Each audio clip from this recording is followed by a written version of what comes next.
Today, I want us to talk about pain, minimizing your pain, especially my girlies over 40, my women over 40. Today, this episode is for you. There's a kind of pain that we have in our lives that is so deep that sometimes we don't know what to do with it. It lingers on. It could be something that someone did to you years ago. It could be a family feud. It could be falling out with a friend, a lover.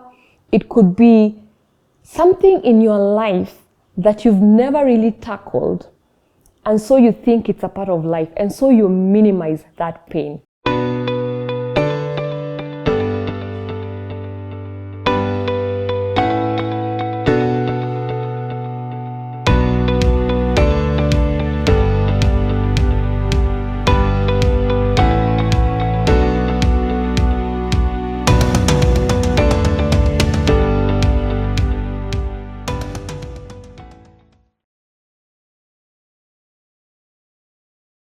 It's that deep, long-term pain that sometimes women carry. And these are wounds that sometimes we carry in our body. And let me be clear, by the way, no one is exempt from pain. I think the idea when you start your personal growth journey, there's this perception that you will be exempt from pain. Pain is a part of life. It's a part of our DNA. But I want you to think about today that pain, that emotional load that sometimes you carry, you don't know what you need to do, and you've never really also been able to sit down and work through it. So here are signs that you are minimizing your pain and the effect it has on your life, and then we'll talk about how maybe to take care of it. Sign number 1, the pain keeps coming back in unexpected moments. Here's what I'm learning about pain, because we've all gone through pain. I've gone through it. Pain will keep returning until you learn the lesson, my dear. Pain has a way of telling you that you can't ignore me. You can't pray me away. You just can't wish me away. You have to tackle it. Have you ever noticed how certain issues or issue keeps popping up in your life again and again? You're having coffee or lunch with a friend, and then again, boom, something is triggered. You remember a bad job experience that has always hurt you. You remember a wound from years ago. You remember family dynamics that are so painful that keeps triggering you. Relationship dynamics with people you love that are so hurtful. And sometimes it's just even words. Someone said something years ago, and it's such a source of pain. And you don't have an idea why this pain is so personal and keeps replaying in your head. And so in random moments, like I said, when you're just having a regular day, the pain comes back. Because you've never quite dealt with this pain. It is so raw that it hurts. It's like it's that day when it happened. So that's a sign number 1, that this pain, this memory, it keeps coming back and back again in very unexpected moments in your life. And then it comes and then you're like, oh, you wish it away. Sign number 2 that you keep minimizing your pain is that you keep complaining about it. Now we are all guilty of this. This pain sometimes make you even become a philosopher. And I'm laughing because it's true. You find yourself complaining about the same thing to your family, to your friends, people in your circle, over and over again, because in fact they even know that this is the one thing that in your life you haven't been able to tackle. It's your kryptonite, that every time someone mentions something to do with this pain, you become so scorned, you become so angry. And so this is what this pain does, because it's the one thing that you haven't been able to solve, and so you keep trying to find answers. And sometimes we find those answers through complaining. It could be a problematic child, or, a strained relationship with your child, with your spouse, in your marriage. It could be something at work that's constantly happening, and you feel that you are just so scared about it. And so what do? You're seeking validation from people. You're trying to tell people, look, I am hurting. But what that looks like to other people, and it actually is constant complaining. constant aggressiveness towards this issue. And so you've never really quite addressed it. You keep complaining, it never gets solved, and it's the one thing that every person knows who knows you. Or if you want to step on her toes, if you want to make her angry, this is the thing. So complaining, constant complaining is another sign that you haven't really tackled your pain and you've sort of minimized it in your life. So let's go to sign number 3, that you are minimizing your pain. And this is a really important one to note. You start questioning your sanity. And women do this all the time because we are creatures of feeling.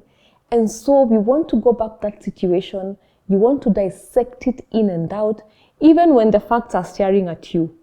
You start to wonder, is it me? Am I being unreasonable? Did I hear it right? Did I interpret it in the right way? Or maybe, am I the problem? Is there something I'm not getting in this situation? And that is the nature of pain, that you have never really sat down and tackled it so that you stop overthinking again and again. And like I said, women, we are nurturers. And sometimes we nurture pain. Let that sink in. Because we want to go through this process of analyzing every possible single detail that could have gone wrong, because we want to try and understand and make sense of this pain. So you go over all of these events in your head. You rewind. You replay again and again. You start doubting even your memory. Sometimes it's so clear, it's very unclear what happened, yet it happened to you. Your feelings about it, your judgment about it starts getting flowed in your head. Your interpretation of how things happened, your interpretation of the entire situation. My dear, it is so exhausting. So you keep questioning yourself. You keep wondering if you're okay. And let's be honest, this loop of confusion is a sign to you that you have never really processed what this pain, what this experience did to you. So that's a very important sign. You start questioning yourself over this pain and try to play it again and again in your head. Sign number 4, which is very, it's hard to hear, but you develop a negative core belief about the source of your pain. And I want to explain this. Here is what I've come to realize, at least on my journey of adulting and growth.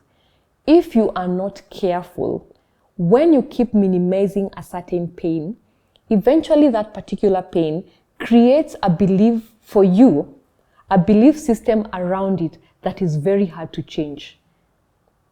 Right? And I want to give you examples of some of these core beliefs.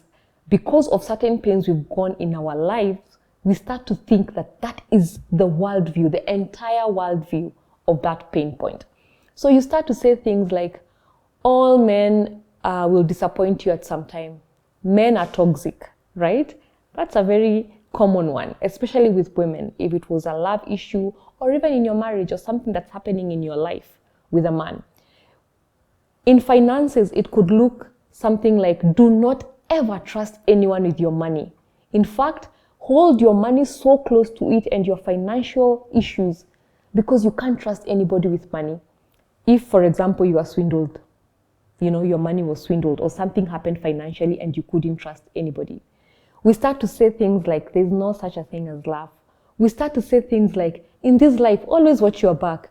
By the way, so as a woman, you're always constantly watching your back because you're like, someone betrayed you, and that is the core belief now you have around friendships.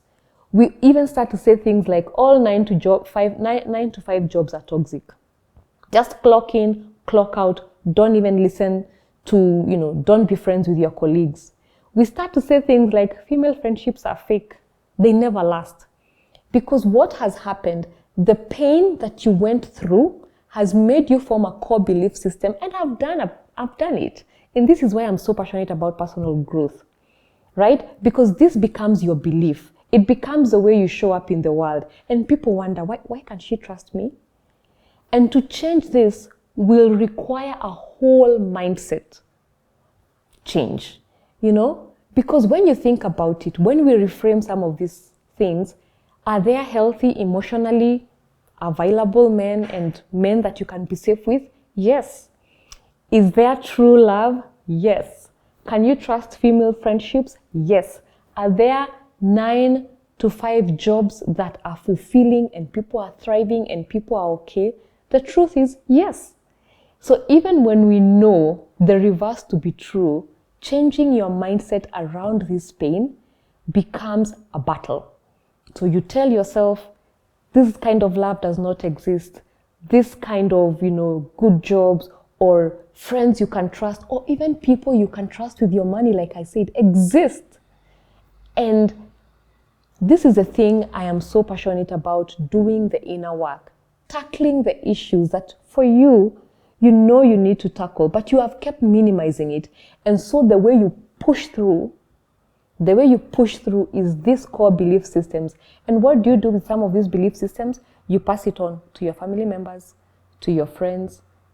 When people are excited in their dating life or in their married life or in their love lives, you tell them, marriage, you can't trust. You can't trust anyone in marriage. You can't trust a man. You can't do this.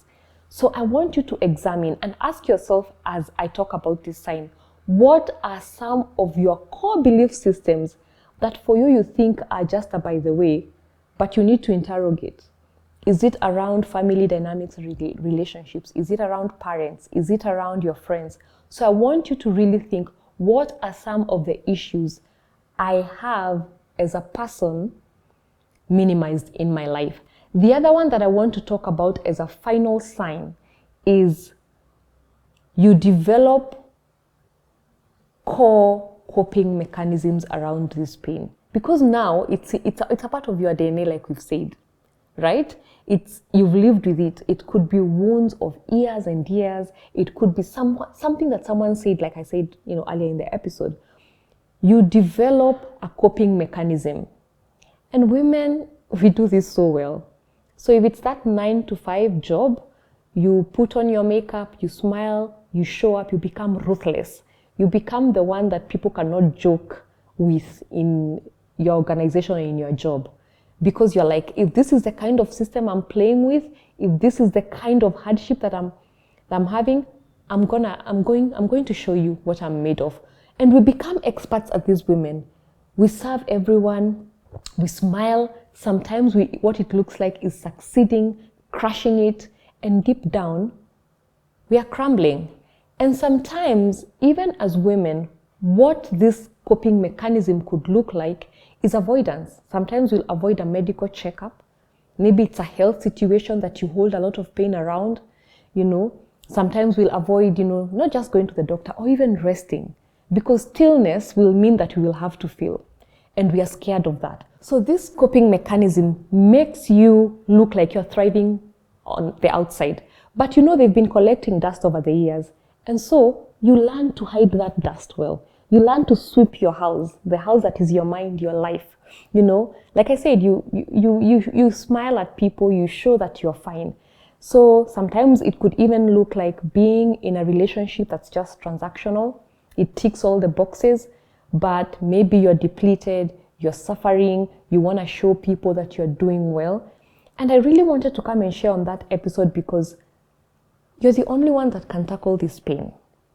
Because I don't want all of us to keep filling time and our lives with distractions. Sometimes it's distractions like alcohol. You just want to go back home and drink. Sometimes it's overworking. Sometimes it's avoiding interactions with other people. Sometimes it's just, pretending that this pain does not exist. We are carrying wounds from parents, from families, and sometimes you are the one that has caused people pain, which is a hard one to hear. Even for me, there are things I reckon with in my life. Maybe I caused this person pain, and maybe I am the source of your pain. So I want you to understand this coping mechanism that you have. Please try and analyze, what is my coping mechanism to this pain that I have been feeling? Write it down. Take a journal, just write it down, because it has become your way of survival. So now, as I end this episode, I hope I have really tried to tell you and to ask those of us in pain, in some form of pain, to begin looking at our pains, our deepest pains. So how do we begin to heal? Number one, name the pain. Name the thing and give it a name. This happened and it hurt me and this is how I feel. And your pain doesn't have to make sense to anybody else but you, right? This is the thing about pain. Your pain is your pain. It's valid for you because your nervous system is not regulated around this issue. It is so painful. It is personal to you, but name it. It reminds me of when we were growing up and we used to say, call a spade a spade. Because what sometimes looks like complaining and all of the things I've said we try to do to minimize it, it's actually pain and we've never really named the thing. So say I have a dysfunctional relationship with so and so because of X and X happened, and out of that experience, I move around with the world thinking that men will hurt me, thinking that I am not safe, with friends, thinking that, jobs are meant to be, to be endured and not joyful places where you contribute. So what is your pain? Name that pain, give it a name. It is your first step to saying, I acknowledge that this is something, by the way, in my life that I need to handle. Number two, take responsibility for your healing. As an adult, healing matters, but also it is your responsibility to pursue that healing. And this is why it's so important. We are living in a world currently where so many people know there are options for therapy, there are options for counseling, there are options for coaching, there are options, there are spaces, there are professionals who actually know how to deal with your kind of pain. And by the way, your pain there's nothing new under the sun. But so many women, especially my over 40, who also have the resources to pay for this healing, still think that healing is for other people. Women who look depressed, women who don't look like them, you're waiting to maybe just fall sick for you to be told something else could be going on. So while we know we should be seeking therapy and counseling and or even reading about the issue that we grapple with and trying to understand it, we don't give it time. That's why this episode is about minimizing your pain. So people even are afraid to tell you, hey, by the way, do something about this. And maybe they have already hinted. In fact, one way to know about the pain that you're dealing with, what is the one thing that people have told you, or a friend has told you, hey, by the way, you need to work on this, right? So I want you to take responsibility for your healing. This is a hard message to hear, especially when you feel you are the victim, that it's not you, it's the other person. It's that incident. It's that man who hurt you. It's your parent. It's that friend who betrayed you. You are responsible for healing. And I want you to take responsibility for your healing. And I have tackled so many avenues of healing and ways you can start to level up. Listen to the other episodes and probably you can get ideas. But also, sometimes it's just picking up the phone call. We have the internet. We have so many resources for counseling. We have so many professionals, psychologists, counseling.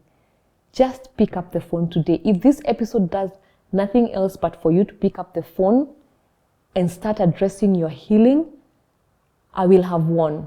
Just pick up the phone, write that email, get yourself some few sessions. And if they don't work for you, come and tell me, because you will unearth patterns. And here is a reframe that probably will help you in your healing journey as you pursue either counseling or coaching or some form of healing. It's not the other person that will help heal you. They just basically help you connect the dots. They also give you the space to finally sit with this pain. When you go through coaching or counseling or, trauma counseling, you are giving yourself like a month or 2 or 3 to go through your pain and to work on it. So it's just someone keeping you accountable with dealing with your pain, but you do all the work. So this is not some, voodoo thing. It's just you doing the work. Which brings me to the third thing after you've taken responsibility for healing your pain. Because we are 40, we are grown women. Now it's time to start thinking about how can we be better so that we enjoy our 50s, our 60s, and we don't pass it to our daughters, to our nieces, to the people around us, people we love. It's time to heal that pain. The last one is you have to force yourself to be in communities or to be in spaces with where you're trying to go. If you really believe that you want to make a change from your pain, for example, if it's parent wounds or relationship wounds, try to now be in proximity with people who have positive relationship with their parents, or even your parents if they are alive. Try to heal that wound so that that pain does not follow you. If you've always believed that you can trust nobody with your money, really there are people you can trust with your money. Start by being in spaces where people are talking financial health, positive financial health. If you are swindled in business and you can't trust business partners, try to be in spaces where there is a vibrant, positive community of business people who really can trust each other, can give each other networks, can give each other tips, because those communities exist. Yeah. If it's in love, try and find new love. Try and be in spaces where you're being affirmed that there really are positive love relationships and men you can trust. So this was an episode that I thought about because in speaking to my clients and in just thinking about my life, there's so many times where I realize I have certain core beliefs and it's because of a pain that I've never really dealt with. So this, for more than anything, was an episode for me. I hope it's an episode for you. Let's heal our pain. Let's stop all these coping mechanisms, and the signs I've given you should be a clear indicator that you need to start tackling your pain. So tell me, what are some of the pains you know people in your life or you're dealing with? It doesn't have to be specific. Write a comment down there. What's a pain that you know or a wound that you need to heal? And so other women can see, can see that it's possible to heal from these pains. As always, do like, share, subscribe. Our community is growing. I couldn't be more thrilled to be part of this. Let other ladies in your lives, other people that know about this channel, come share it with women in your life, because we need to start having these conversations, because we are those women. Everything I talk about is things I've gone through or people in my life, my friends, we are going through. So let's heal from our pain, and until next time, bye-bye.